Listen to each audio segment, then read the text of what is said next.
born in Jamaica with nothing. I live in a wooden shed, zinc roof. We're going to trenches. He's got to do something big. Stop feeling sorry for you. What's wrong with that? What's wrong with you? Nothing. Let's go.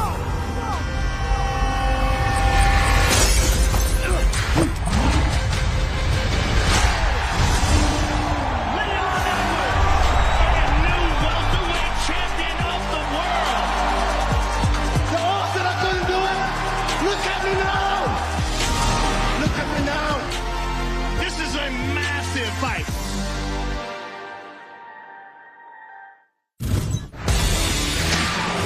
Welcome back to Fight Week here on BT Sport. It is weigh-in day for UFC 286 right here in beautiful London. It is fantastic to be on home soil for this welterweight world title clash between Leon Edwards, the champion, and Kamaru Usman. I'm Adam Catterall. Pleasure as always to be in your company. It's a pleasure to be with these two gentlemen on this fine Friday morning. The one and only Mr. Nick Peet and the Hall of Famer, Mr. Michael Bisping. Check this out, we've been upgraded. Not just on YouTube today, kids. We're on BT Sport. Check that out. Do we get double bubble for that? I hope so. I bet we better blooming have do, let me tell you. Mike, obviously, back on British soil for a world title fight. Yeah. You are the only man to have ever defended UFC gold on British soil. Talk me through those memories that you have from way back when. Okay, I was going to say it's not about me, but I guess it is about me for a second. Well, 2016, I defended the belt UFC 204 in Manchester, and that for me really was one of the highlights of my career. Being a fighter, obviously you always want to win the belt, bringing it home, it's something that you dream of, you know, bringing the belt home, defending it in my home city. So, yeah, a huge event. Obviously that fight was at 5 o'clock in the morning, you know what I mean? I wondered if anyone was even going to buy a ticket. Fortunately, it sold out very quick, and by the time I walked out, I think everybody was well oiled, shall we say. We're getting that feel this week, aren't we, that this is a big one. Obviously we've had some great ones, especially last year. MMA in the UK most certainly growing, and last year with the UFC coming to town on 2 occasions, we felt the buzz of the crowd. This week it's got even bigger because obviously there's a title on the line come Saturday night.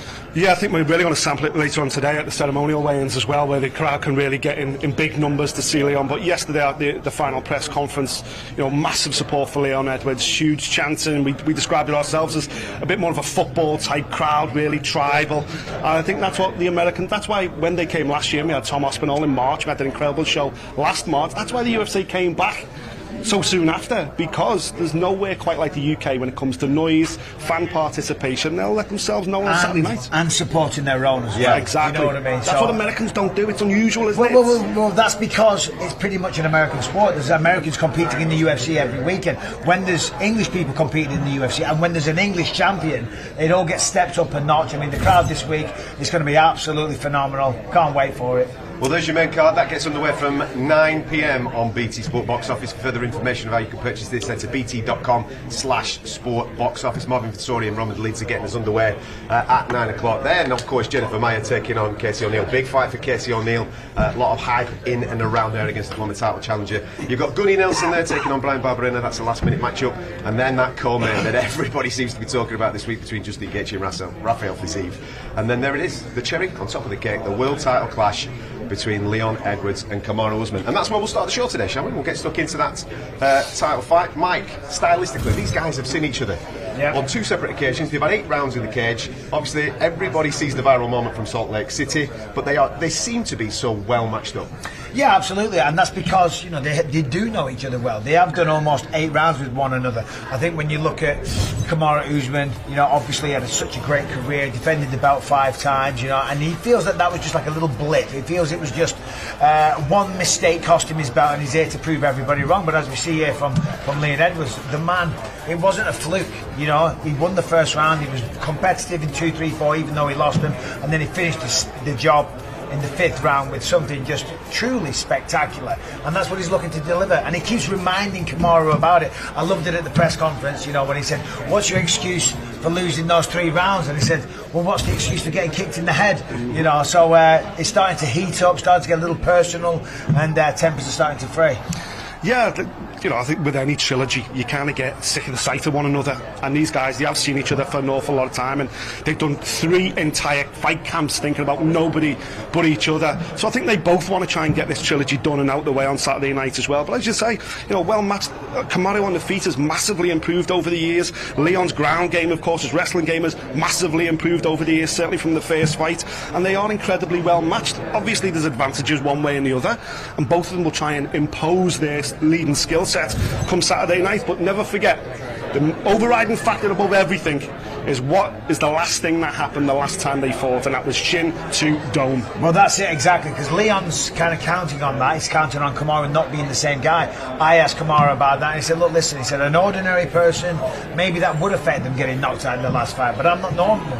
I'm extraordinary, you know, so we'll see. I mean, I think he'll be fine. I think he's going to go out there and have a great performance, as is Leon. I don't think he'll be gun shy or anything like that, but you never know, and we won't know until he steps into that octagon. Will he be the same guy? Has he got old overnight? Is he now a little gun shy? We don't know. These are real questions. Yeah. There's a couple of little angles on this. Obviously, I'll talk about the intricacies of the fight and tactics coming into this in a moment, but as we're seeing a few pictures there from yesterday's press conference, Nick, talk me through this, because Leon seems to absolutely have drawn into fight week and he's relishing the moment.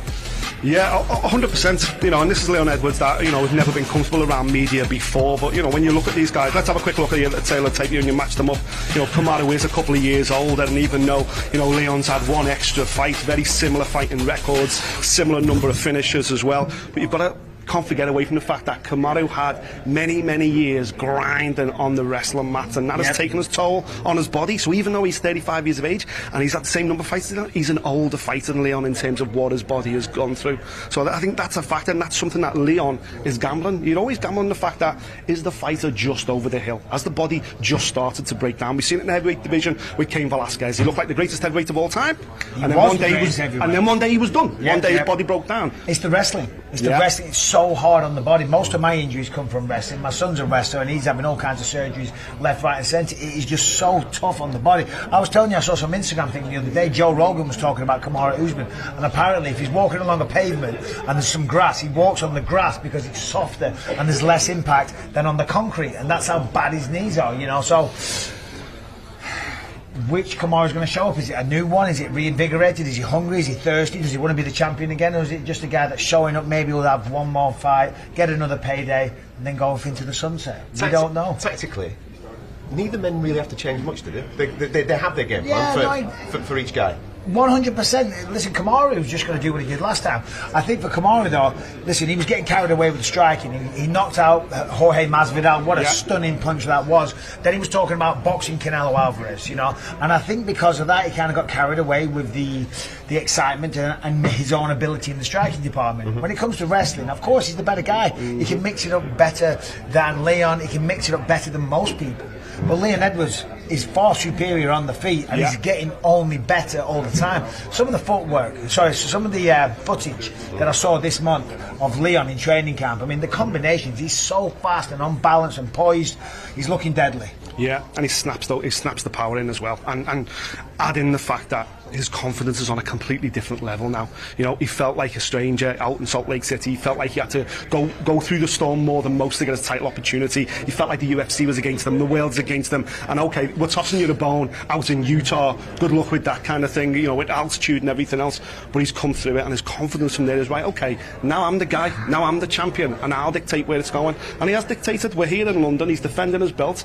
Kamaru's back in for the 3rd fight, but it's a completely different mentality from Leon Edwards. Yeah. Did you make anything from the verbal exchanges yesterday, just before we move on to that comment? Listen, I thought Leon, again, who's always been quite uncomfortable around media, it just seems to have he's grown not into the uncomfortable role now. He's turned into a little media darling. Exactly. He's loving it. You can't shut him up it's anymore. Amazing what a shiny belt on your shoulder does for your confidence. Absolutely.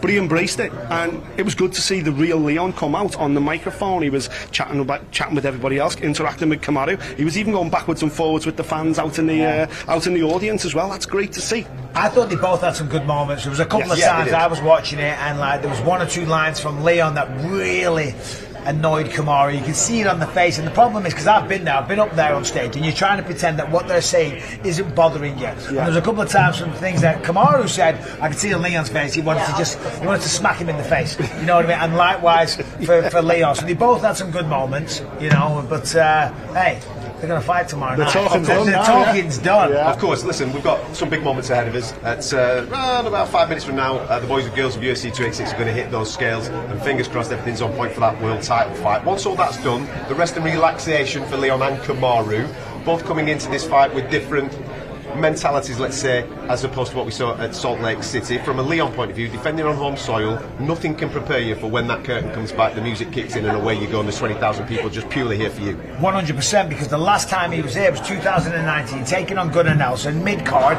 great fight, awesome victory. But it's going to be very different. When he walks through that curtain and the people are there, 20,000 people, they're going to lose their minds, right? And he's going to handle that energy correctly. If you let it affect you too much, the adrenaline's going to spike, you can lose your game plan, lose your mind, and kind of just go off on a random kind of game plan because you're just high on adrenaline. So he's got to expect that. And they're going to be following this fight, because this is the low-key burner on the card where everybody's going wild. In the lightweight division, we've got Justin Gaethje taking on Rafael Fiziev. These two guys have been calm all week, been brilliant with the media, but you know full well that when this door shuts come Saturday night, there's going to be something very, very special kicking off as a matchup. And as MMA fans, you just salivate at the thought of it, don't you? When Justin Gaethje got in New York, UFC 268, who did he fight? Dustin Poirier, was it? Remember that? It blew the roof off the building. And every time Justin Gaethje fights, that is kind of what you see. And going up against Rafael Fiziev, trust me, this is a tailor-made matchup for violence, for fun, for drama, for excitement, and the people are going to love it. And both men are extremely confident. Justin Gaethje, the human highlight reel, he's been very candid this week. He said, I am the most exciting fighter on the planet, and he just might be. And Rafael Fiziev can match him toe to toe, word for word, strike for strike. It's going to be sensational, Nick. It's going to be unbelievable. He is the human highlight reel, but Rafael Fiziev is putting him under real threat to take that mantle away, because he has become the human highlight reel himself. 6 consecutive wins, 5 of those have been performance bonuses. That just shows you how good this guy actually is. I think similar to the main event, striking advantage with Fiziev, grappling advantage with Justin Gaethje. We're not going to see as any we grappling. know, Justin Gaethje doesn't grapple. Justin Gaethje gets in there and throws bombs, and that's what makes it so entertaining. Look at there, the tail of the tape. Little bit advantage, of course, over to Justin Gaethje. He's certainly got the doubly amount of fights. He's got a couple of years more experience. He's, of course, been at the top of the tree, former interim champion.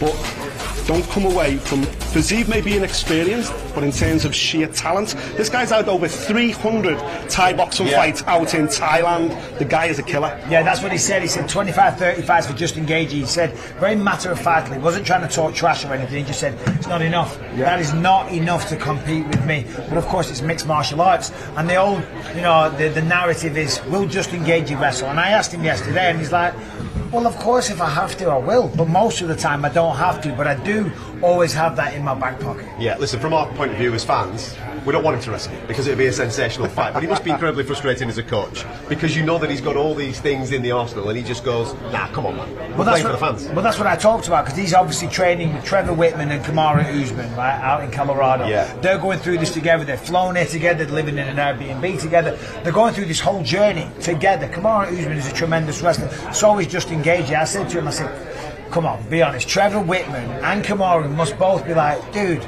for crying out loud, you are a sensational wrestler. Can we use these abilities? Can we use these skills? Because he's kind of handicapping himself by not doing that. But that is why we love the guy. It's not in his makeup. That's why he's the human highlight reel, because he knows he's got that in the locker. But listen, he's climbed to, you know, one below. I say he's a former interim champion. He's been at the top of the tree doing what he does. So why should he fix it? Well, he said, I've always been like that. It's in my DNA. He said, even my wrestling matches were kind of like that. He said, it's just something about it. I'm so competitive. When I start, it just goes off. Well, here we go. Here's the former champion, Kamaru Usman, first on the scales this morning. As always. For UFC 286. Over the next couple of hours, the boys and girls of this fight card are going to be hitting the scales. Some of them are going to be joining us on this desk as well to have a little bit of a conversation. And Kamaru Usman making a statement nice and early, getting on those scales, and as he strips off, looking good. Yeah, he always does. Him and Gaethje are always first on. Very lean. I mean, of course, he just sucked himself for about 15 pounds, but that's a true professional, first on the scale. You can tell by the eyes. Look how sucked in the eyes are. 170, the official weight for Kamaru Usman. There's your championship weight for Kamaru Usman, the title challenger. No smiles today. No smiles this morning. It's all business now. Well, the fun's gone. For those people that don't know that are watching on TV, what he's just done there is sit in the sauna, do salt baths, try to basically overnight hard cut, sweat out about 15 pounds, which is about 6-7 kilos of water. Malcolm X Gordon. It's a miserable time. Malcolm Gordon, obviously, he was with us last year. He's familiar with the London crowd, taking on British fighters, and this time he's taking on Jake Hadley. This time he's taking off the kecks. Yeah, this is interesting. Hands in the air, shake him like you just don't care. He has fought up a bantamweight before, so he is tight at the weight, Jake Hadley, Malcolm Gordon. Oh, that's a miss. Way over. Big miss. Not even close. 129.5 for Malcolm Gordon, 3.5 pounds over the flyweight limit. Wow. That's a big miss, especially when we've got 2 hours still to weigh in. I was going to say that's pretty interesting, because what's he doing? Has he come out here to test the waters? I wouldn't have thought so, because he's still got 2 hours left. So why step on the scale? Because I think you only get 2 attempts. You know, so I think maybe, and this is a guess, is that he's done. He said, I'm not cutting any more weight.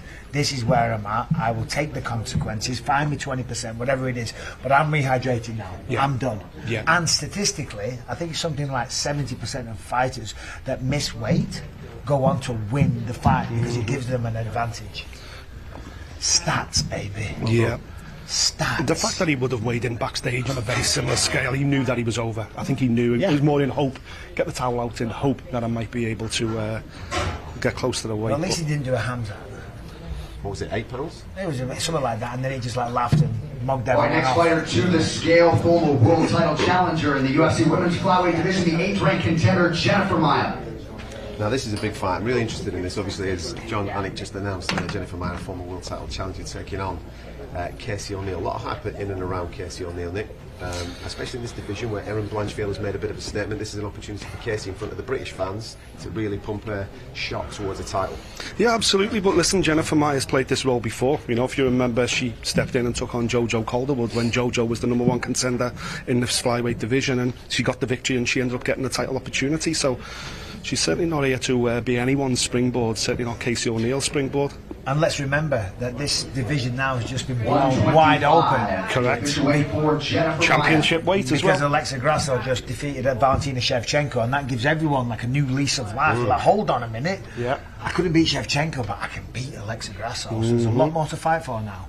That said, the bullet's coming back. All right, next athlete to the scale competing in the UFC's featherweight division here on Saturday night, Jack Tank Shore.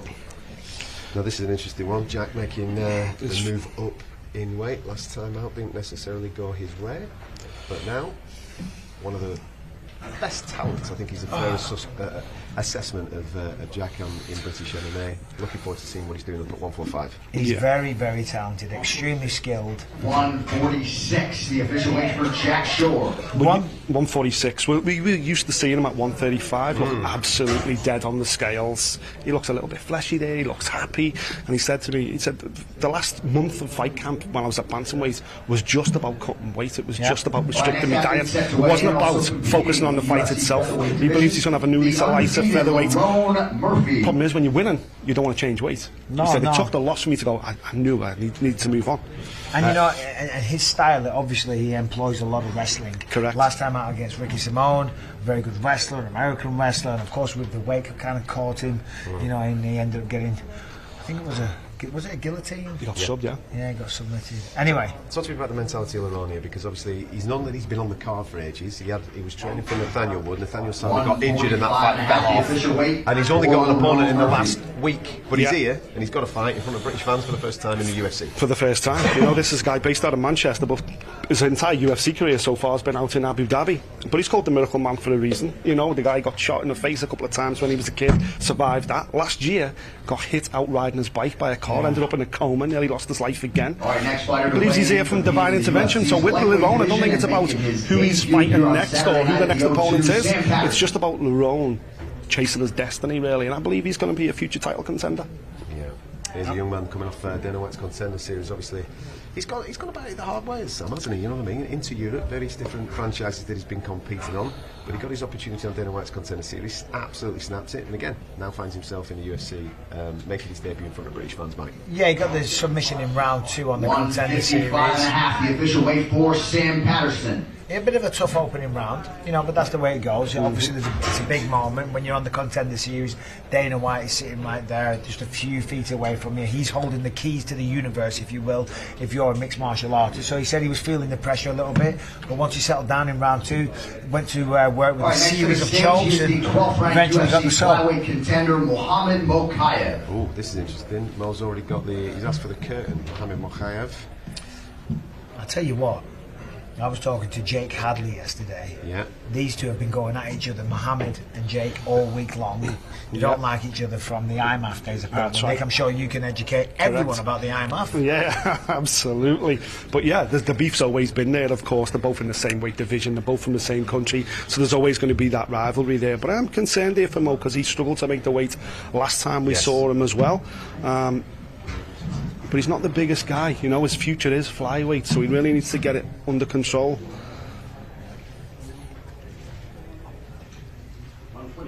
He's made it. 126, the official weight for Mohamed Mokaev.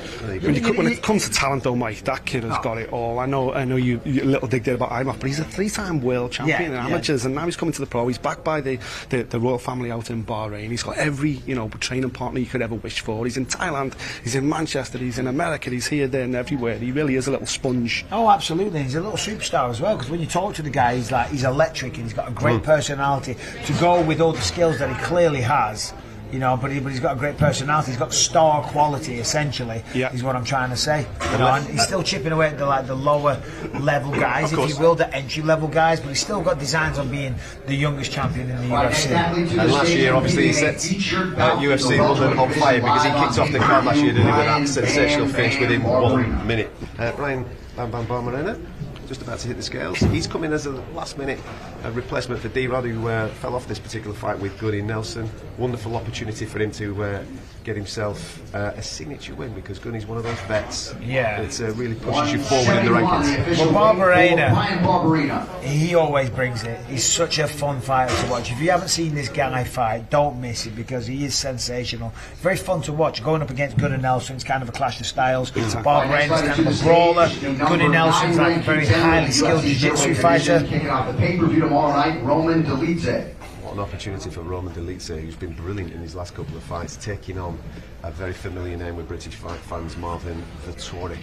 Yeah, what a fight that's going to be. What a way to open the main card. Marvin Vettori brings it every time. Dolidze's on a tremendous streak right now. I think he's on 3 stoppages in a row.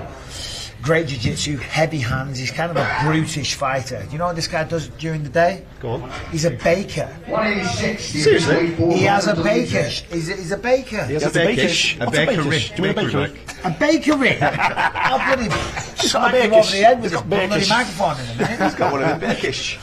It's a good fight because they know each other. They're former sparring partners. Yes. They've been on the mats together, they've trained together, and they've both kind of gone like, well, why did he take the fight? Well, why did he take the fight? Okay, well, I'll show him. Yeah. They've both got their own sparring story that goes one way or the other. Marvin's fuming about that. Number 3 ranked contender, Justin Gaethje. Oh, here he is. The human highlight reel. Yeah, but Gaethje's asked for the towel as well. Yeah, but just because you ask for the towel doesn't mean you're going to miss weight. What it means is, listen, I've got it down to a scientific fact. I know exactly where I am. To the ounce. And I need my undies off if I'm going to make it. When I was in my bathroom a minute ago, I was in my birthday suit and I was on weight. Yeah. You know what I mean? We're looking for 156 anyway. He doesn't have to make championship weight. It's not a championship fight, but... One after you come in. Here we go. Justin Gaethje on the scales.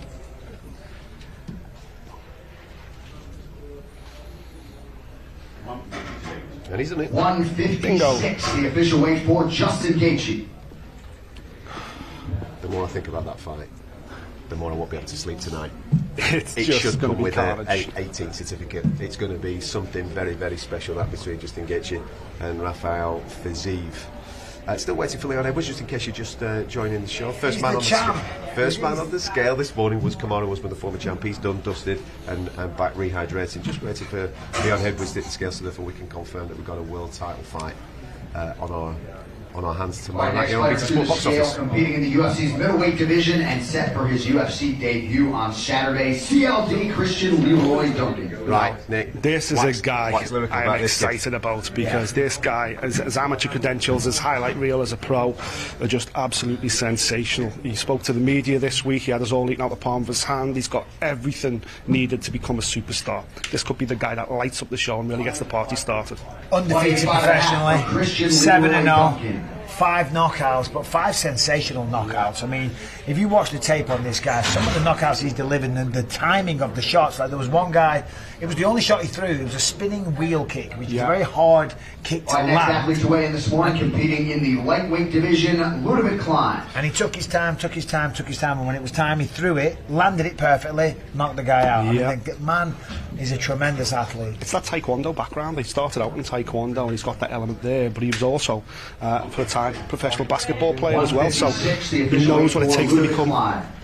Ludovic Klein just hitting the scales there. He's taking on Jai Herbert tomorrow night. We're joined by Roman Litzy on our show. How are you, sir? Hi, good morning. Good. Good to see you, Roman. How are we Good to see you feeling? too. Always good. Just make weight. Yeah. Competing in the lightweight division. Give me 1 second, just gonna see who this is. Sixth-ranked contender Rafael Fiziev. Raphael Fiziev is just about to hit the scale, so we'll just come back to you in a second, Roman. Bear with me 1 second. Just want to make sure that Raphael it's the weight. Part of our core main here against Justin Gaethje. Raphael Fiziev. Oh, he's gone with medallion. He's keeping the medallion on. He's smashed He's confident. He's going with the chin. I'm looking for 156. Taking the mickey. Look at that. He's always just so calm and poised. Yeah. Anyway, Roman, how are we feeling ahead of the fight tomorrow? Perfect, feeling good, best shape, I think. Yeah, it was a not so hard weight cut, feeling good. You're a big guy, though. I mean, you know, I was not a small middleweight. How many pounds did you have to cut last night? Last night I did something like, I will tell you, 12. 12 pounds. Yes. About 6 kilos, 5 Last kilos. night and this morning 3 or 4. Oh, man. It's not good. You missed them, Des. I do not miss those belly. I have a full belly. I've had about 5 sausages, and I'm on the verge of throwing up. Don't mind him. There's a couple of croissants. Like a croissant. I know you're a baker, I right? like, but I'm not a baker, but I own bakery. Oh, you own a bakery? All right, so I was almost there. I help people who bake. Oh, okay. How do you help them? I don't help, I haven't. Roman, just on the matchup, obviously with Marvin, we're salivating at the thought of that particular fight kicking All off right, next the up, main the card flyweight in division, London. It's going to be Filio. crazy noise in there. How excited are you to do your thing? Every fight is important for me. That's why I feel like my next fight, but I'm happy to be here in London. I know people are here crazy. It will be loud, and I'm ready for it. Marvin told us the other day that he takes this quite personally, that you've accepted this fight and you guys have trained together, sparred together. Do you think for him it's personal? Is it personal for you as a business? I don't understand why he tried to show it like that, because I barely know him. I didn't say nothing bad about him. He's a good guy. I meet him one time, spar with him, 1 round. And for me, it's like fighting, and I don't even know him so well to speak like that. If he says why I take this fight, okay, the same question why he takes this fight. If you have any problems with it, say no problem. Why put on me this? I don't understand. It's a little bit strange for me. Roman, not that I want to take credit for this, but you started finishing everybody in the octagon. I know Tell what the you're people saying. why you started finishing them. Yeah, that was a fight with the Argentina guy, and he started saying stuff, very bad things like, Oh. no, I like him. Why? No, he's that's not what I said. Yeah, he was saying like, no, he will not make a fast like this fighting like this. I said, okay, Bisping, I'll show you who I am. Yes, And thank you. I'll take 20%. Yeah. No. You just take that. I can't do anything what I want to do. Yeah, 100%. No, and you're looking sensational lately. Against Marvin Vasori, you do know each other, and he is a tough guy. What's the approach I in this see fight? him one time. Right, yeah. I don't know why he tried to make show it like this. He's a good guy. Yeah. That's all. It's fight for me. He did say that to me yesterday. He said, yeah, it's kind of personal. We spar together. One time. All right. One that- round. that does Just I that's go crazy. for Giga there. Yeah. And I saw him not like I came for him. Right. I go to see Giga and he was there. Yeah, That's okay. all. But I want to ask you as well. No, but he's not a bad guy. Okay. If you want to hear this, yes. I want to hear this, yeah. Absolutely. Nick's trying to get in now. What's with this Georgian takeover that we're experiencing right now in the UFC? Because the Georgians in pretty much every weight division are coming, and they're coming for gold. You know, it's just beginning first. You will see more Georgian fighters. We are just starting in Georgia, and people see us, young people see us, and they are like, MMA is going more and more in Georgia, and I will see way more guys there. Roman, I want to let you go. Rehydrate, my friend. Thank you so much. Thank you very much. For giving a bit of time. See you tomorrow. Great day. Good luck, What do you think? Enjoy the next 24 hours. Thanks, Roman. Roman Delizzi there, who kicks off our main card. I was not saying bad things. No, you weren't. Yes, you were. Listen, we know what you like. I appreciate you encouraging him because he's just become an absolute monster over his last 2 or 3 fights. We've got Jake Hadley with the 10th out as well, kicking off the main card. Oh, but he's made it. Jake Hadley's made it. Jake Hadley. So his opponent Malcolm Gordon does have the 2 hours to try and cut that extra 3.5 pounds. It seems like an awful lot of weight to cut. The fact that he got on the scale so early makes us fear that he could be done. But nice for Jake Hadley to make weight there. So at least he's.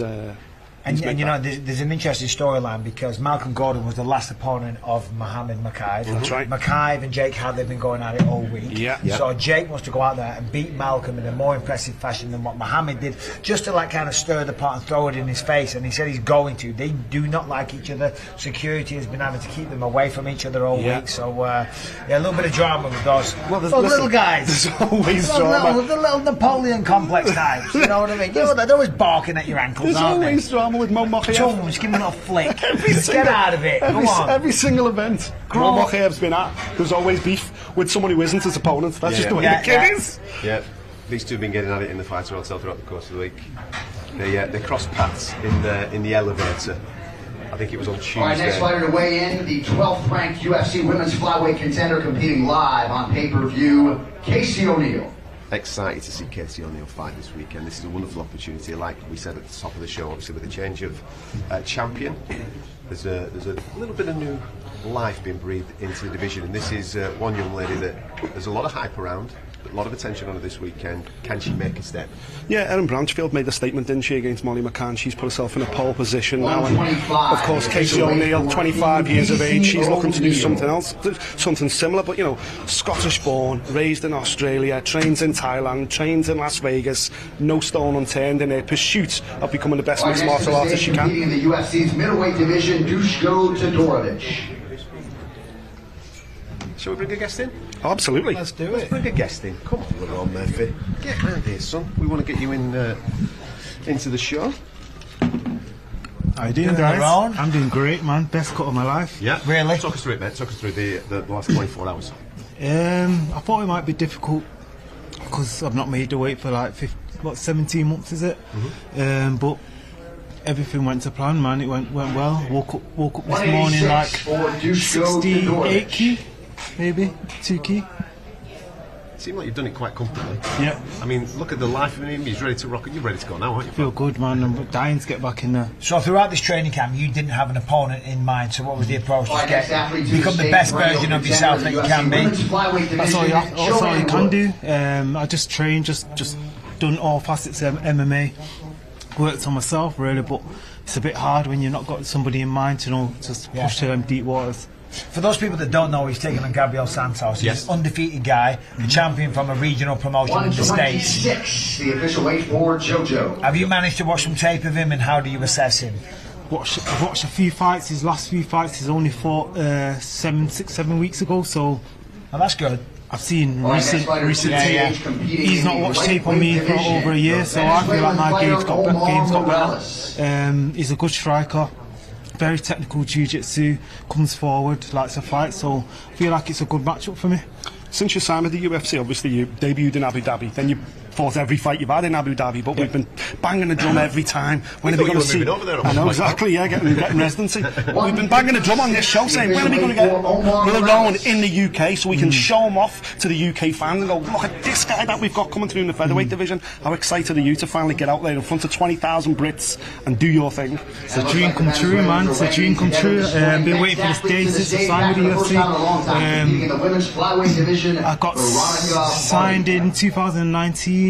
The first UFC show I got match for fell through because of COVID, and the second. So it's like now we're finally here, made weight, wait for my opponent to make weight, and then the fight's on. And you got the feature prelim as well. You're in a prime spot there to kick the party. Absolutely. So I'm going to do it in a special way as well. Gates the undefeated fighter, looking to take that over. In a weird way, does it feel like this is kind of like the arrival of LeBron Murphy, if you will? Obviously, you've had 4 fights, 4 great performances, and everyone that follows mixed martial arts, the hardcores, they've seen you, they know what you're capable of. But this is going to reach a far bigger, wider audience in the UK. I mean, you've got to be really excited. Yeah, this is my time now. I've got to go and perform like I know I can. Now's the time to do it, man. Got to put on a show, make the fans know who I am, and hopefully I'll be on the main card the next one. Mate, be careful. Monday morning you'll be signing autographs at the supermarket. All right, pal. That's it. I love that. I love that. Listen, we'll let you get on. Yeah. Go and rehydrate, mate. Yeah. Have an enjoyable next 24 hours. Looking forward to seeing you do your thing, buddy. Take care. Thanks, Laurent. Laurent Murphy there, feature prelim on BT Sport. What a fighter. 1 tomorrow. Make sure you tune in for that one. He'll be the final fight before we move over to BT Sport box office. Good, he's just hit the scales there. Looks well. Our next man up in the UFC lightweight division, Jai Herbert. Jai Herbert coming through, who's taking on Ludovic Klein. Jai Herbert is a team this week, but he's a teammate of Leon Edwards, which might give me a little bit of a sign that maybe they come down together, because I think they're all stopping in the same environment. Hopefully that's a little bit of a sign that Leon is on his way. That's who we're waiting for. Leon Edwards still not hitting scale as of yet. 156, the official weight for Jai Herbert. So talented. They are rattling through They are, these yeah. weigh-ins this morning. You know, it's a good opponent this for Jai as well. Ludovic Klein, he's in good form at the moment, but you know, with all due respect, Jai's had some serious tests to the UFC. When you look at the names that he's been matched with, it's incredible. But this is a great opportunity. He's had no favours at all. He has had no favours at all. So now this guy here, Chris Duncan, I mean, what a performance he had on the Contender Series. If you get a chance, watch his fight, because he went out there in the first round and it was a tough opening round. Got caught with all kinds of uppercuts, and then boom, right hand, levelled him. That's a turn of phrase that only a former champion can obviously reiterate on BT Sport. Look who we've got here now. A young man that looks very happy. He's happy. That's his new Look at the weight smile cut. on his face. For a change, no way. Really good, man. Yeah, really good. Good cut, nice and easy. Don't feel like death all that. So. What was the reason for moving up a weight class? Obviously, I mean, I understand it's easier and you feel stronger and all the rest of it. But what did the last performance? Did you feel drained? Did you feel that the weight cut really affected you? Yeah, I think that was the icing on the cake, the last one. Yeah. The last 3 or 4 have been really tough. But the last one, I just felt like from the first minute I couldn't get going, couldn't get firing. My brain was telling me to do things and my body just wasn't reacting. Wanted to do it properly, got the scans done, got the blood tests done, and they just kind of say you need to go up or something drastic's going to happen. So that was at the PI, was it, in Vegas? No, this was up in Liverpool with Paul Reed and Carl, and the DEXA scans, blood work, BMR scans. Wanted to do it properly. I didn't just want to jump the gun and be like, right, I just want to cut no weight. Wanted to make sure that I was suited for the weight class, and yeah, featherweight's my new home. So what have you done in that meantime, Jai? Have you had a weight program in? Have you built up that kind of way? You know, it's a lot more technical than just not dieting. Yeah, of course.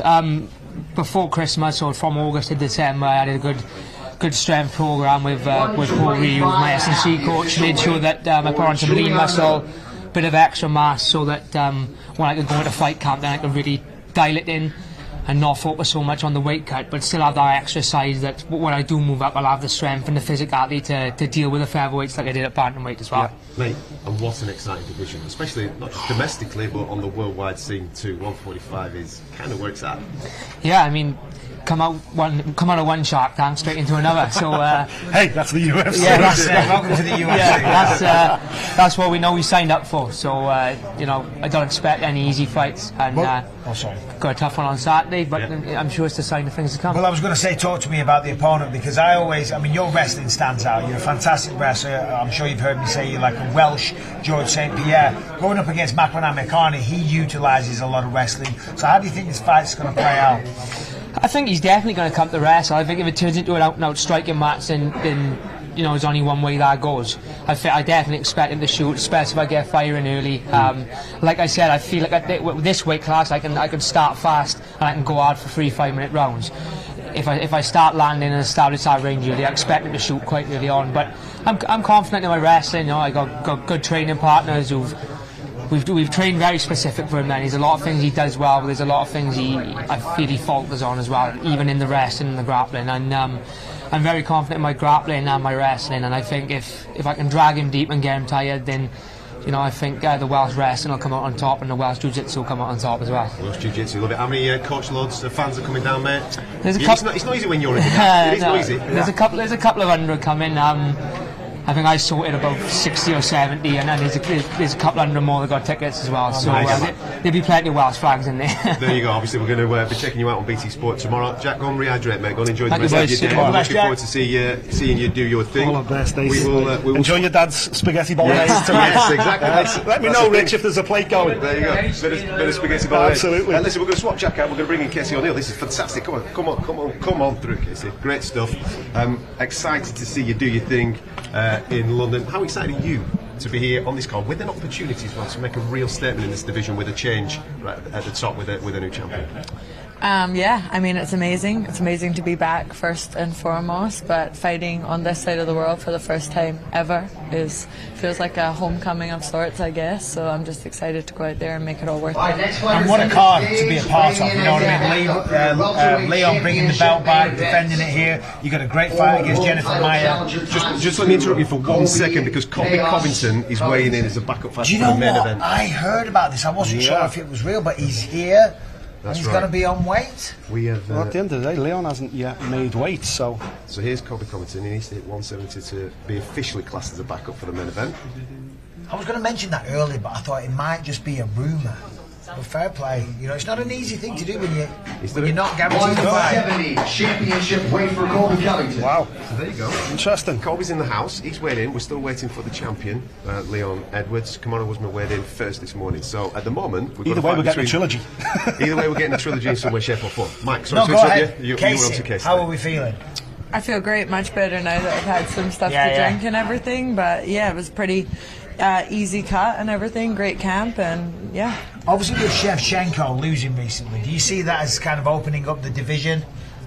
I think it makes the division more exciting, for sure. Like, people didn't expect Alexa to go out there and do that, but she did, and now the rematch is, being built to be a much bigger thing, so there's a lot of eyes on the division, and, I'm hoping to make the most of that spotlight on Saturday for myself and put myself back up in that title contention picture.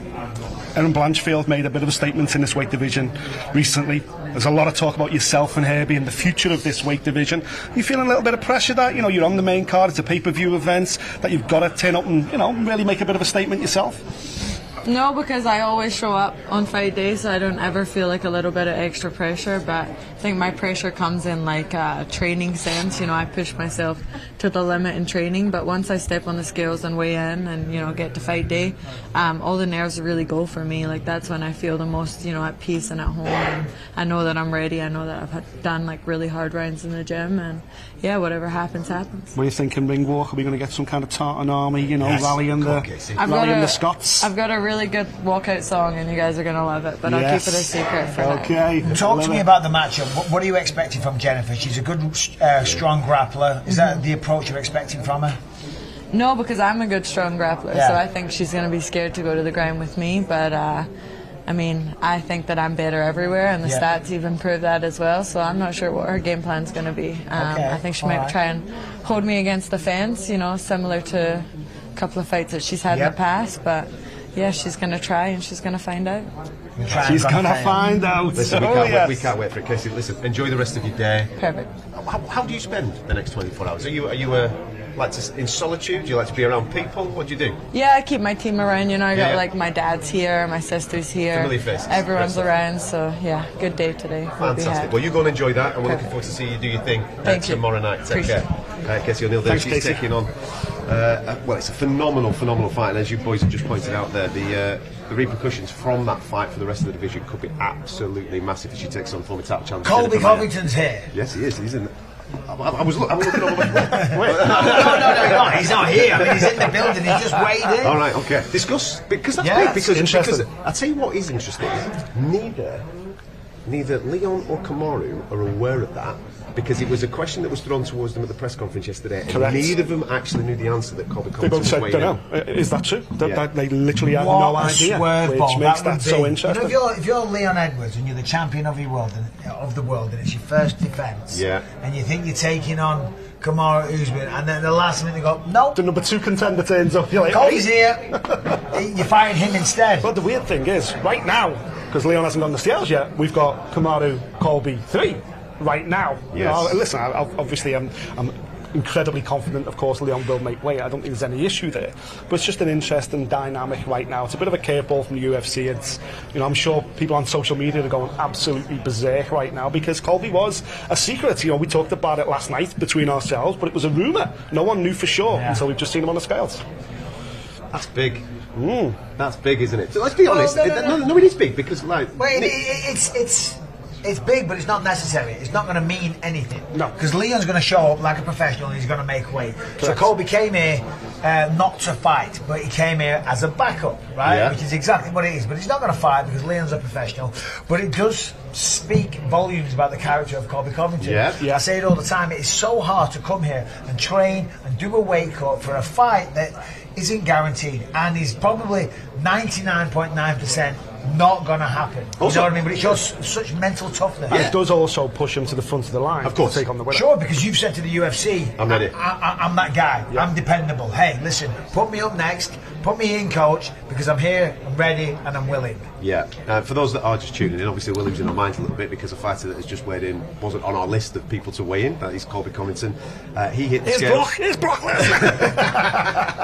Kamaru Usman was the first person to weigh in this morning. He's made it championship weight. We are still waiting for the champion. That's why we are having that discussion. Just in case you got up nice and early this morning, switched on the TV and going, why are these guys looking at people in their underpants this morning? What the heck is going on? Well, this is the weigh-in for UFC 286, which goes down tomorrow night in the O2 Arena. It's going to be an absolute firecracker of a night. Make sure you come and join us from 7 p.m. for the prelims. That's on BT Sport 1 and on the YouTube channel as well. You can tune in there. And then at 9 o'clock, head over to BT Sport Box Office, bt.com/Sport Box Office. Further information on that for this unbelievable main card. And fingers crossed, Leon Edwards will be a part of that main event. Oh, we've got Stefan Strick. Brilliant. Now then, here we go. How are we doing, Stefan? I'm good. How are you? I'm hot. It's hot. We're talking about people weighing in. I feel like I'm making weight. I legit have beads of sweat rolling down my back. You must be boiling. No, I was just walking outside, running, make my way here, sweating my bee off. Boys, let me just interrupt you for a split second before we obviously go with you, Stefan. Leon Edwards is about to hit the scales. Obviously, we've just been speaking about Colby Covington weighing in and why he weighed in. It might all be irrelevant if this young man now hits 170 He pounds. took that scale with a Jump on bang. there, didn't he? Easy. 170, the official weight for Leon Got a main Edwards. event. There you go, ladies and gentlemen. We have a main event, just in case you have just tuned in. Leon Edwards, the champion, weighing in at championship weight, 170 pounds. Earlier on, Kamaru Usman weighed in. Yes, we do have a backup fighter who will probably get the next title shot after this fight is completed, but we've got a title fight. It's Leon Edwards taking on Kamaru Usman. Stephen Struve, let's get back to you, my man. What have you made of the pomp and ceremony of this London card this week? There seems to be a real buzz in the air and excitement from the fan base in particular. Yeah, no, it's been a long time. We shared the card in Manchester. It's been a long time since they had a pay-per-view.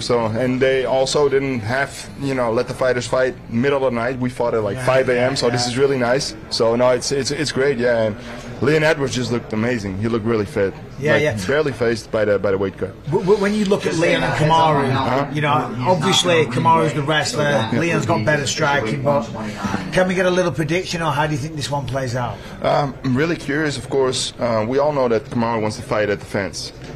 Put him against the fence, take him down, wear and tear on him. So really, really interesting to see if Leon is going to be more active, more confident because of the last win, of course. So really curious to see if it's going to play out really different from the last fight because of what happened the last time. So we'll see tomorrow. Do you expect Kamaru to come out early on, knowing what happened in the last second of the last fight, the head kick, the knockout? Do you think he'll rush in for a takedown? Do you think he'll be looking to take Leon down, just to take it to his own comfort place early on? Not sure if he's going to do that right in the first round, but I think that's the only game plan for him. If it's going to be on the distance Leon wants it to be, it's going to be a very hard night for Kamaru, of course. So you always see that Kamaru is looking for his distance, for his takedown. So, man, really looking forward to it. So interesting. Let me ask you. Obviously, you've had many fights. They always say when you get knocked. Well, some people say when you get knocked out, you won't be the same fighter. Right? What do you think? Because I disagree with that. It depends on the individual. Obviously, we're talking about Kamaru Usman, who's one of the best we've ever seen inside there. How do you think he will be Saturday night when he steps in the octagon? I think he'll be able to deal with it mentally. Yeah. I think it's what you say. It really depends on the fighter. Just bashing up the best heavyweight we've ever seen. One of my better performances. That was here as well. That was Nottingham. Nottingham. So always nice to see that. It is always nice. It's always being brought back when Stipe is about to fight, and I'm like, yeah, that was me. The glory days. The glory days. That's good. Yeah. Obviously, Stefan now working in the media, working with the gang this weekend. You know what I mean? Yeah.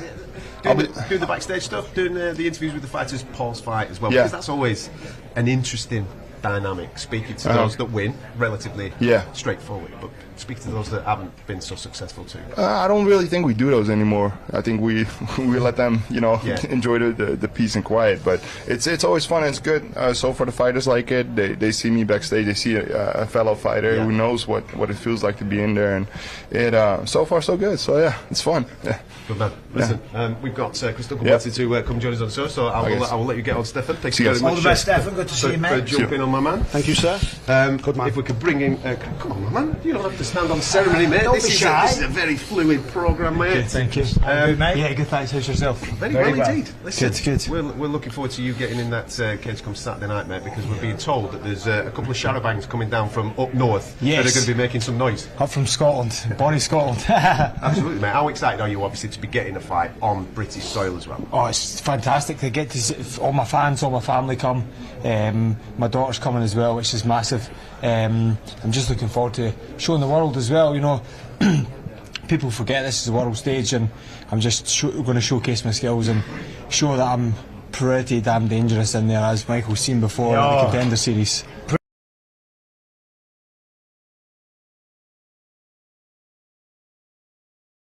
You got to see. You got caught with a series of uppercuts, and I was like, "Oh God, it's done. It's over. It's over." And then from nowhere, boom, and you put him to sleep. I think you referred to it as levelling someone. Leveled him. Yeah, leveled him. As a wise man once said, he told me after the fight, he says, "It's not how you start, it's how you finish." There you go. Just do it, buddy, because here it is. These are some of the clips from the Contender Series. Yeah, I remember putting my hand on the face there and giving them a left, right, and then that was good night. Listen, a phenomenal performance. One of the things that I wanted to speak to you about, and you could obviously wax on this as well, Mike, the importance of local fighters being able to fight in local areas on local time zones for the growth of the sport in the country, because people are going to be used to watching Chris in the early hours of the morning, especially from a British fight fan's point of view. How important is it to be able to bring British fighters local time zones in order to grow the sport? Well, the exposure for guys like Chris and all the UK fighters is massive, but more importantly for the growth of the sport as well. Listen, there's a lot of very, very passionate, hardcore mixed martial art fans in the UK, but to stay up at 5 in the morning, it's a bit of a pain. You know what I mean? Because there's nothing like live sports. You know what I mean? When you watch, if you get up out of bed on a Sunday and you're watching it on a delay or whatever, it's still exciting, but it's not the same. Saturday night, you get to go in there. Everyone's going to be watching live on BT Sport, prime time, Saturday night. I mean, you can't wait for this. That's giving me shivers. Come on! Have you thought about this? When you walk out and the crowd, 20,000 people are going to lose their mind, the lights are there, you see the octagon, the music is banging, everyone's going mental. Look, of course. I know.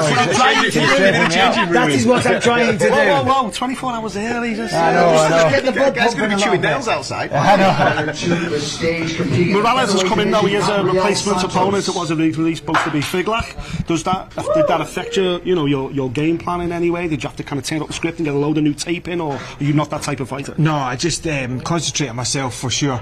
The main one is obviously I'm over in America and top team now, putting in the work, so it's so versatile. There's so many different styles, and body type, so I had my pick. You know, I had Grant Dawson, I had Jorge Masvidal to train with. You know, it's mega. And that's so valuable. Of course. You know what I mean? Because you want to train with the best people possible. Because the reality is, you only get one shot at this. You only get one go. You know, all right, maybe on the odd occasion you might be able to rebuild yourself and come back. But surrounding yourself with the best people possible, making the sacrifices, travelling to the other side of the world, and getting in there on the mat on a daily basis with people like that.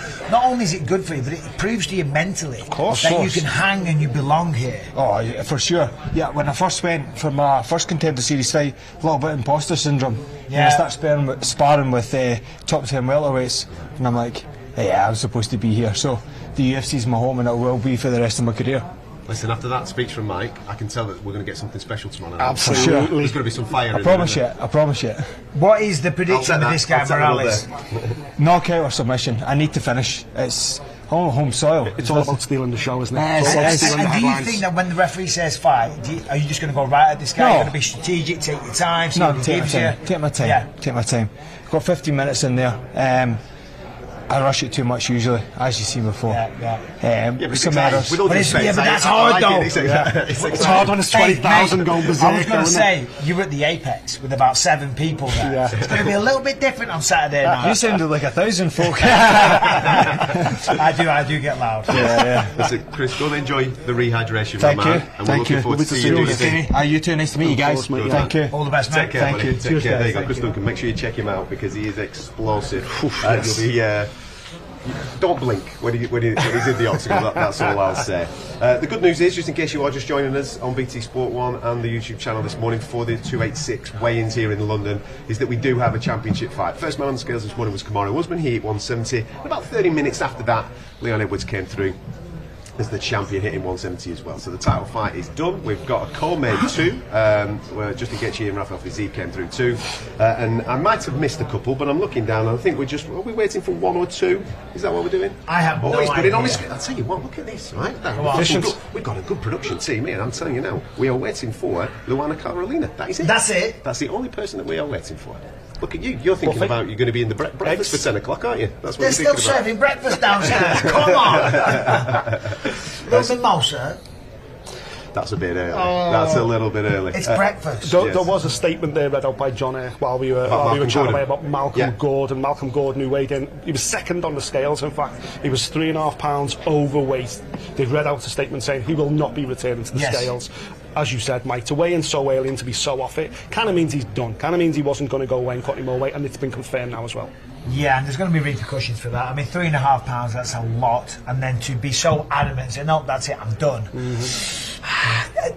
Listen, I'm always sympathetic, but I'm always very critical. At the end of the day, as a professional fighter, you can't guarantee you're going to win the fight. But there's 2 things you can control. You show up on weight and in shape. If you're not in shape to go 3 rounds or 5 rounds hard, you're not being a professional. And if you don't show up on weight, again, you haven't kept up to one of the 2 parameters, barriers, thresholds that you have to make as a professional.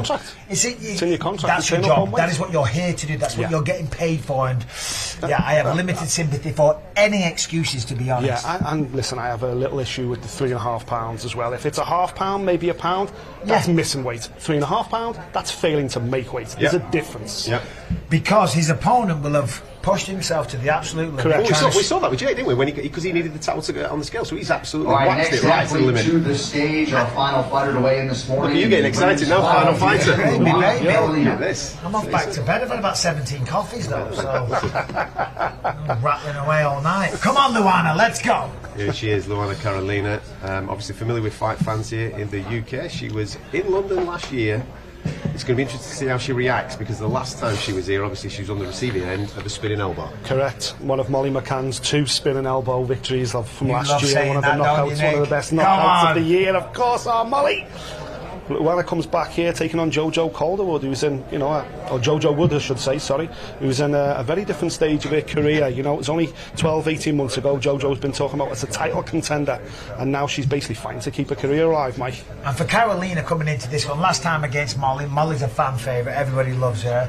Joanne Wood, of course, has been around the MMA scene and UFC scene in the UK for a long time as well. So, every time she's coming into the lion's den, so to speak, fair play to her. And and especially coming back when, last time out, it was a very tough defeat to Molly McCann. There you go, that completes all the fighters on the scales today. The only miss we saw was Malcolm Gordon. He was 3.5 pounds over. We do have a title fight, and one man that actually delivered one of the greatest speeches in the corner of all time. Dave Morrell, he's just stood at the side here. I'm going to grab him onto the show. Come on, Dave, come join us. Come round here, my friend. Come round this side here. Hello, mate, how are we? Here he is. Dave, welcome, mate. Obviously, we all know what happened in Salt Lake City. I'm sure you've seen countless memes of you telling him to pull it out the fire and all that type of stuff. Yeah. Leon says that you're not going to be needed so much this weekend. How confident are you in your boy coming into this weekend? Yeah, I think it's going to be a totally different ball game this time. Obviously, we all know the altitude played a factor in the last fight, which won't be an issue this time. We've covered every aspect that we need to. I think, 90% I'm sure that's going to be more of a wrestling game. Kamaru basically can only bring his cardio in his wrestling A game, and we're more than prepared for that. But we've got some tactics we've worked on that we will be implying in the fight. But overall, Leon is, when I tell you he's got a fire lit under him, he's got a fire lit under him, lads. He seems to have doubled down on the training as well, like he's treating it as it's half time. I think in his head he always knew, I have to beat this guy twice. Yeah. Well, we know we've got the doubters out there still, haven't we? And I think by him doing that, then people's going to look at this kid now and say, well, he is the real deal. It wasn't a lucky kick. Even though those who, the connoisseurs of MMA, that look at the game in depth, realise that we drilled that kick on numerous occasions, and it came off. But this time we're not counting on that. But win by any means necessary. Of course. Me personally, I think Leon will either ground and pound him or choke him out come round 3 or 4, or win a unanimous points decision. Well, let me ask you, because Kamaru is a formidable opponent. He was a champion for a long time. Yeah. And he does a pretty good impression of you as well yesterday at the press conference. He nailed it. Oh, gosh, yeah. Well, listen, it is what it is. I mean, at that particular moment, it's like this, as you know. When it's all...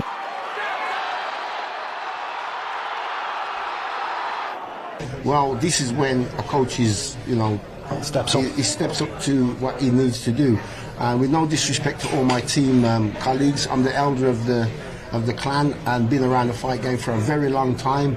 And the technical part of that, at that particular point, we still need to imply tactical things to him, but he needed that lift, he needed that drag, he needed that somebody to shake him out of that mindset that he was in, that fog, Well, because it's like, listen, you can talk about strategy all day long. You've got 60 seconds left. It's the final round. You can talk about, you've got to do this and you've got to do that. But it's like, hold on a minute, what have you come here for? Wow, that's right. This is your last chance. This is your final round. Come on. Is this what you did, all this sacrifice, blood, sweat and tears? That's right. This moment, pull it out of the bag, and it was an amazing speech. Well, it is what it is, and I mean, it is what it is. I don't, anybody that can take solace from it in any walk of life, that's a bonus, but Leon needed that at a particular time, and the rest is history. Listen, I'm just to let you know, I've had the t-shirts printed, mate, so we're going to be flogging them outside the O2. Right? That's all I'm saying. Make sure I get one. Right back the price.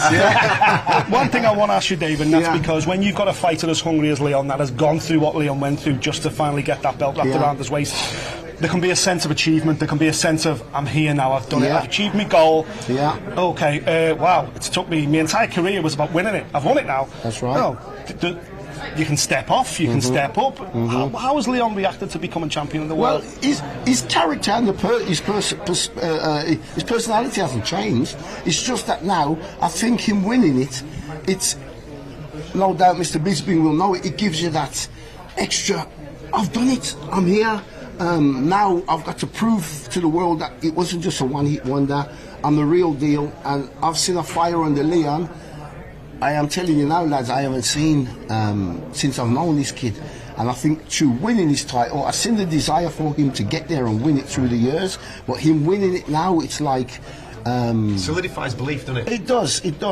It makes him believe that, and I think in his mind now, like everybody else, all the coaches and everybody, we've got to now let the doubters put this thing to rest, to let them know, I know this kid is the real deal.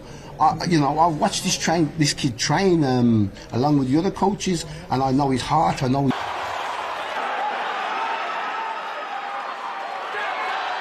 we don't see. And you know, I know this kid's mindset, and now he's reached his goal. It's now his frame in his mind, and I've said to him, I'm going to add an extra name to the name that he's got already. It's Leon Rocky Edwards, but it's now going to transfer to Leon the Legend Rocky Edwards. There we go. Yeah. There we go. Absolutely. Dave, we'll let you get on with your Okay, day, 'cause I know brother, that thank you very much, boys. Thank you very much. Thank you very much. Thank you. Okay, bye-bye. There you go. Demirel, Leon's chief corner there joining us. I apologise as well, just in case I think a couple of words just slipped out there from Dave, so apologies in the early hours of the morning if you're tuning in on BT Sport 1, if you had some fruity language. Listen, it was a fantastic speech, and of course the t-shirts will be printed in, and we'll be reminded of that for forever and a day. Yeah. But the rhetoric from that corner is that type of speech won't be needed this time because of what Dave's just been saying there. That extra 10-20% is already inside Leon's head. Yeah, and listen, I've spoken to Dave about this at length as well, and he's been inundated since Salt Lake City with rugby clubs and other organisations, businesses wanting to go in and team talk to the staff. Really? Yeah, and he said, That's listen, amazing. man, he said, it wasn't, in that moment, it wasn't me being a cheerleader, it wasn't fake, it's because I love the kid, I love Leon Edwards, he's like my son. So in that moment, it was all about passion, you know. He said, I didn't rehearse that speech, of course he didn't. Yeah. It was just a spur of the moment thing. He said, I can't go and do that anywhere else. And that's a relationship that you often get when there's one coach and one fighter. There's, you know, Dave, it's all about Leon. And that's something you don't necessarily get when you go to a super gym and you're one of, 30 UFC level fighters working with the same coach who might only give you a couple of hours a week and turn up on fight night and do your corner. That one-to-one that Leon has with Dave is so invaluable, and the team he's built specifically around Leon Edwards, they built a world champion. But the reason he says, he's hoping he doesn't have to come out with a speech like that, because that's the last resort, it's the final round. And Leon, let's remember, it took him a long time to get that title fight, 9 or 10 fights unbeaten to get a title shot, beating all the best people in the world, and he was kind of forgotten about and getting skipped over for a long time. Finally got that title shot. If he'd have lost that, he'd be right back to the back of the queue. You know what I mean? Even though he's supremely talented, he'd be back of the line again. So it's like, hold on a minute, this is your last chance, mate. Come on, let's step it up, let's go for it, let's empty the tank, whatever you want to call it. So he doesn't want to have to rely on that again. On what we were just speaking about there, about solidifying belief, you've been there, you've lived with the dream of becoming the champion for a long period of time, you've said it to countless people, and I've no doubt that you looked in people's eyes and maybe saw doubt in people's mind going, nah, I don't think it's going to happen for you, Mike, but then when it actually happens, what did that do for you, not only as a person, a human being, but also as a fighter then? Well, I mean, you said it before, it does instill that belief. And I think we've seen that with Leon as well. His personality stepped up a notch, hasn't it? Yeah. You know what I mean? He's truly believing himself. He's here for a reason. And nothing confirms that like getting that belt, going home and seeing it on your mantelpiece or on a shelf or wherever the hell you put it. You know what I mean? So now he believes it. It's confirmed. He is the best welterweight on planet Earth. And now you've got to defend the belt. And that's where it gets really hard. Because now every time you're going to fight, it's the #1 contender on the planet, and this is what a fight this is. I cannot wait. I mean, Dave's saying that he's expecting a ground pound or a submission. I'm sure Leon's saying the same thing. Yeah. Don't miss it, guys. Just a quick one from a Kamaru point of view, because you did a fantastic interview with him earlier on this week, which is available on the BT Sport YouTube channel. Make sure you check it out. You were talking about the mental scars of coming back from a knockout like that. Again, something that you've done. You've come back from that and obviously gone on to future wins. This is a big test now in the career of Kamaru Usman for him Saturday night. Yeah, and he's almost 36 years old. It's well documented that he's got terrible knees. Last time out he got knocked out unconscious, and they always say it's hard to come back from that, and sometimes it is, sometimes it isn't. I was able to do it, so I don't think that someone like Kamaru Usman won't be able to do it. There's nothing to suggest that he won't. However, there will be some mental scars, there will be some psychological damage, skeletons in the closet. He will be there. Does it make you tentative? Well, because I remember when I defended the belt in Manchester, right, against Dan Henderson, the first fight I got knocked out really bad, way worse than Kamaru did. And you can be all confident, you can lie to everybody, you can lie to the media, but you can't lie to yourself. And the fight was at 5 in the morning, so in the afternoon I was trying to take a nap. I couldn't sleep, because all I was thinking was, the last time I stepped foot in that octagon, and this is potentially what Kamaru's going to think, I was knocked out unconscious in front of the entire world. Yeah. And that's a hard thing to deal with. Yeah, and he's got to get over that, obviously, tomorrow, because it does make you slightly tentative. And when we're talking about the elite level of mixed martial arts, if you're slightly tentative, nanoseconds, it then leaves gaps for an elite operator like Leon to take advantage. And especially when you're standing at range with someone like Leon Edwards, because he is so sharp. And I'll come back to the fact that in Salt Lake City, his striking was the most sluggish I've ever seen it. So it does kind of, it bears some respect on the fact that it was at altitude and he was at a disadvantage. But then you've got to flip it the other way around as well. Kamaru was winning the fight easy until what he says, he dropped his hand, he made a mistake in that moment. It was kind of written in the stars that Leon Edwards was going to be champion of the world in Salt Lake City. That's how it felt like. I don't know what the stars are saying this time. I don't know what the stars are saying either, but I do know this. Kamaru trains at elevation, pretty much lives in elevation. Yeah. And that will be a beneficial factor coming into this one. I've trained at elevation. When you come back down to sea level, which Kamaru's going to be doing, it does give you an extra boost. It does make your cardio through the roof. Yeah. Right. That doesn't mean Leon can't compete with him. It just says, just geographically, where Kamaru's located is a bit of a benefit. Listen, we know about the men, we know about the co-men. Both are absolutely tremendous fights. Nick Peet, give me the low-key sleeper on the card that you're dead excited about seeing. I think we've had a couple of the guests come in here now. Unfortunately, we didn't get to see Christian Leroy Duncan. It would have been great to get. You've fallen in love with him this week, haven't you? Listen, his highlight reel speaks for itself. He was great with the media. He's got the foundations to become a superstar, and he's got the great Mark Weir in his corner as well. I was hoping we would get Mark on the show there. Shout out Mark Weir. Listen, the guy's an absolute legend in UK MMA, so it would be kind of poetic because Mark Weir, when we were at Royal Albert Hall, delivered that knockout first strike of the fight, 10 set the tone, seconds. absolutely sensational moments, and you just feel like history will repeat itself. That's my tip. Leroy Duncan to do something special. The opening fight on the pay-per-view, we haven't talked about this one enough. Marvin Vettori, Roman Dolidze. I mean, this is two big guys. Marvin is just an unbelievable fighter. He's so tough. He's got a chin of iron. The shots he can take and the shots he can deliver. And Roman Dolidze is a wild man. That fight is going to be ridiculous. It's going to be bonkers. And that is kicking off the pay-per-view tomorrow on that main card. Of course, we're all excited about all the British fighters that are involved, but there is your main card. Marvin Vettori taking on Roman Dolidze, followed by Jennifer Maia and Casey O'Neill. We spoke to Casey a little earlier on. She's in great spirits. Gunnar Nelson, who's kind of making London his home as well, isn't he? Brian Barberena, his opponent. You've got that co-main event of Justin Gaethje and Rafael Fiziev with the Welterweight Championship of the World. The main cherry on top of the cake, Leon Edwards taking on Kamaru Usman. Time for talking is done, ladies and gentlemen. Time for talking is done. The next time that you'll see us, and then is when those cage doors shut and they go to war for your entertainment. 7 p.m. tomorrow night is when the prelims get going on BT Sport 1. You can also check that out on the YouTube channel. And then, of course, bt.com/sportboxoffice for further information on how you can get hold of that main card, which gets going from 9 o'clock. The last time that a British world champion defended on British soil, quite successful, wasn't it, mate? An eventful night, but quite successful. I was going to say, if you saw me afterwards, it didn't look that successful. I shattered my orbital, my face was smashed to pieces, but I did get the job done. Make sure you tune in.